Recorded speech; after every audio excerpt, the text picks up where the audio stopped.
नमस्कार, MP news की इस खास पेशकश में आप सभी दर्शकों का बहुत बहुत स्वागत है। मैं हूं महेंद्र सिंह।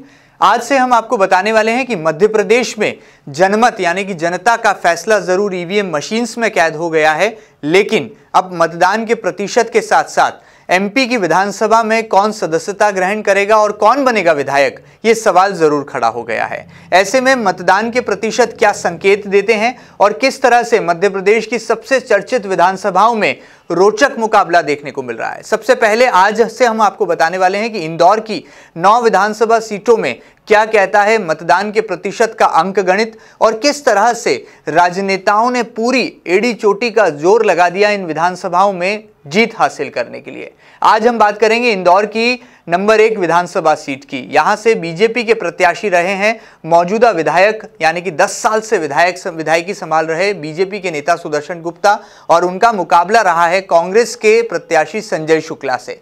किस तरह से मध्य प्रदेश में इस विधानसभा सीट को लेकर सियासत की कहानियां गर्म है और आखिर वो कौन कौन से स्टार प्रचारक थे जिन्होंने पसीना बहाया इंदौर की नंबर 1 विधानसभा सीट के लिए।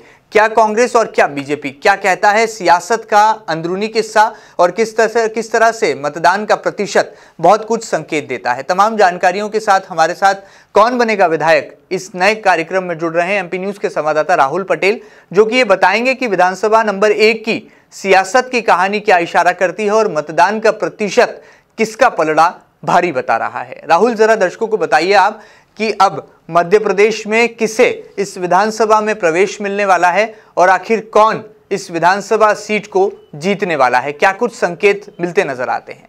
जी, निश्चित तौर पर महेंद्र जी, जो आपने एक बात कही कि कौन बनेगा विधायक, ये प्रश्न का उत्तर बहुत जल्द आने वाला है। जनता जनादेश दे चुकी है। वो जनादेश के जो आंकड़े आ रहे हैं, अगर मैं विधानसभा 1 की बात करूं तो बहुत ही चौंकाने वाले हैं। और यहाँ से अगर हम बात करें तो जो लड़ाई है वो सुदर्शन गुप्ता बनाम संजय शुक्ला की है। जैसे आपने बताया, कुल यहाँ से 11 प्रत्याशी अपनी किस्मत आजमा रहे थे और कहीं न कहीं सियासी जो रण है उसमें ताल ठोकते नजर आ रहे थे, जिनमें बाकी सब पार्टियों के हैं और 3 निर्दलीय भी इस चुनाव में अपनी उम्मीदवारी और दावेदारी ठोकते नजर आ रहे थे। अगर हम बात करें पिछले इलेक्शन की तो करीब 54,176 वोटों से सुदर्शन गुप्ता इस चुनाव को जीते थे। वहीं कमलेश खंडेलवाल सेकेंड पे रहे थे और कांग्रेस पार्टी कहीं न कहीं तीसरे स्थान पर रही थी। अगर इस चुनाव की हम बात करें, जैसे मत प्रतिशत की बात करें, तो चौंकाने वाले आंकड़े आए हैं। यहां पर 2018 में 68.63% रहा है। वहीं अगर हम इसकी तुलना 2013 से करें तो 64.60% रहा। अगर अंतर की बात करें तो इस बार 4.03 का जो है इसमें हाइक मिली है, यानी 4% का जो आंकड़ा है यहाँ पर इलेक्शन वोटर्स ने ज़्यादा किया। कहीं ना कहीं बढ़ चढ़ के वोटिंग हुई है, ज़्यादा वोटिंग हुई है, लिहाजा दोनों ही पार्टी सकते में है कि क्या होगा। बिल्कुल, लेकिन यहाँ पर राहुल जरा ये भी बताइए दर्शकों को आपकी यहाँ पर वो कौन कौन से स्टार प्रचारक थे और पूरे राजनीति के इस कलेवर में, या कहा जाए इंदौर की नंबर 1 विधानसभा सीट में राजनेताओं ने बयानों में भी कहीं कोई कसर नहीं छोड़ी, और किस तरह से आपको लगा कि ये जो विधानसभा नंबर 1 था, यहां पर जो मुकाबला रहा दोनों ही प्रमुख राजनीतिक दलों के बीच में, उसमें बहुत सारे मुद्दे भी यहां पर गरमाते नजर आए। निश्चित तौर पर महेंद्र जी, ये जो बात कही कि ये जो मुद्दों के अलावा ये व्यक्तिगत राजनीति बहुत ज़्यादा हावी 1 नंबर में देखने को मिली, जहां बयानबाजियों से पूरा बाजार गर्म था। शुरुआती 2 टिकट वितरण से लेकर जब चुनाव आगे बढ़ा तब तक ये जो बयानबाजी है कहीं ना कहीं प्रत्याशियों को घेरते नजर आई। वहीं अगर बात करें सुदर्शन गुप्ता की तो उन्होंने जो शुक्ला जी थे, उनके बड़े भैया के नाम से जो मशहूर हैं, उनके विष्णु प्रसाद शुक्ला के बारे में कहा कि ये तो हिस्ट्री शीटर हैं, गुंडे हैं, इनको टिकट नहीं देना था, गलती हुई। और पुराना उनका जो रहा है उसको दोबारा उन्होंने इस तरह से मीडिया में बोला। इसके ऊपर उन्होंने प्रेस कॉन्फ्रेंस की और कहा कि मैं इनके दांत तोड़ दूंगा वाला बयान दिया। तो इससे पूरी जो इंदौर नंबर 1 की सियासत थी गरमा गई थी और कहीं ना कहीं भारतीय जनता पार्टी को बैकफुट पर आकर क्षमा याचना करना पड़ी। बात करें अगर कैलाश विजयवर्गीय की तो उन्होंने क्षमा मांगी, वहीं गुप्ता ने भी इस चीज़ के लिए कहा कि गलती हुई है। तो पूरे मामले में ये सारे जो बयान हैं वो कहीं ना कहीं गले की हड्डी बनते नजर आए। बिल्कुल, लेकिन राहुल यहाँ पर एक बड़ा प्रश्न ये उठता है जो लगता है कि जनता के मन में भी होगा कि अब यहाँ पर फिल्म का क्लाइमैक्स जरूर दिखाई दे चुका है, यानी कि जनता ने देख लिया है फिल्म का क्लाइमैक्स क्या है, लेकिन जनता ने आखिर चुना किसे है। और कौन इस विधानसभा में प्रवेश पा पाएगा, इसका फैसला जरूर 11 दिसंबर को वोटों की गिनती के साथ आएगा। लेकिन उससे ठीक पहले संकेत क्या कह रहे हैं, मतदान का प्रतिशत क्या कह रहा है, कितने फीसदी महिला वोटर्स ने यहां पर मताधिकार का इस्तेमाल किया है, कितने प्रतिशत पुरुष वोटर्स ने अपने मताधिकार का इस्तेमाल किया है, और यदि कांग्रेस और बीजेपी के बड़े नेताओं की बात करें तो किस तरह से बड़े नेताओं ने भी यहां पर अपना जोर लगाया, क्योंकि मुख्यमंत्री शिवराज सिंह चौहान की सभा भी हुई, तो वहीं दूसरी तरफ राज्यसभा के सांसद और कांग्रेस के नेता विवेक तन्खा ने कांग्रेस के उम्मीदवार संजय शुक्ला के समर्थन में जनसंपर्क भी किया।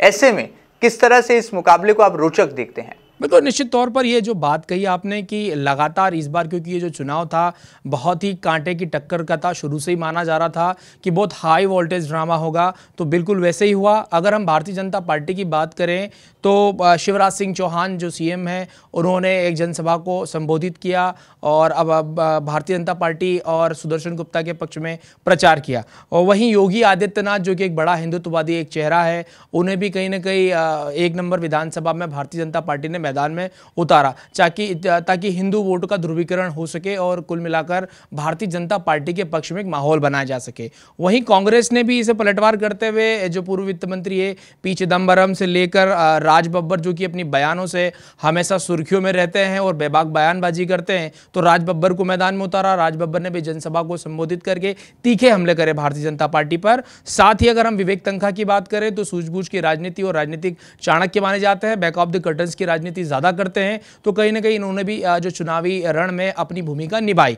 महिला वोटर और युवा वोटर की बात करें तो जिस प्रकार के आंकड़े आ रहे हैं, महिला वोटर भी इस बार पीछे नहीं है, बराबरी से पुरुषों के साथ में परसेंटेज में उन्होंने कंट्रीब्यूशन किया। वहीं इस बार युवाओं ने भी बढ़ चढ़कर हिस्सा लिया, तो कहीं ना कहीं ये जो समीकरण है बहुत कुछ कह रहा है। वहीं एक बात मैं आपको और बताते चलता हूं कि जो चंदन नगर की जो क्षेत्र है, वहां पर कहीं कहीं 30% की वोटिंग हुई है तो कहीं 80%, तो दोनों ही जो मायने में पार्टियां बड़ी कंफ्यूज हैं कि किस पर जनता ने मुहर लगाई है और किसे ये जनादेश दिया है। तो कुल मिलाकर ये सारे समीकरण बहुत ही अलग नजर आ रहे हैं और कोई भी राजनीतिक पंडित 1 नंबर में अभी टिप्पणी करने से बच रहा है, क्योंकि यहाँ कांटे की टक्कर है। एक तरफ 54,000 की विजय के साथ में सुदर्शन गुप्ता अपनी जीत के प्रति आश्वस्त है, वहीं शुक्ला जो है वो कह रहे हैं कि मैं जीत चुका हूं और ये चुनाव मैं क्लीन स्वीप करूंगा। चलिए, यहां पर ये इस बात का जो फैसला है कि कौन जीतेगा यहां पर बाजी,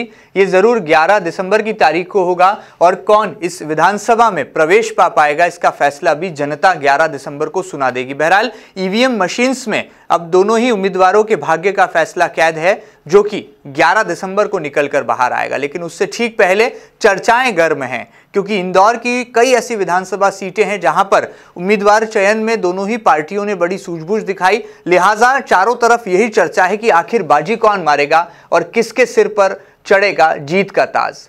आज की इस पेशकश में इतना ही। अगली बार फिर मुलाकात करेंगे आपसे और बताएंगे मध्य प्रदेश की एक और नई विधानसभा सीट की अंदरूनी कहानी और किस तरह से सियासतदारों ने लगातार पसीना बहाया है जीत का ताज पहनने के लिए। लगातार खबरों के लिए आप देखते रहिए MP न्यूज़। नमस्कार।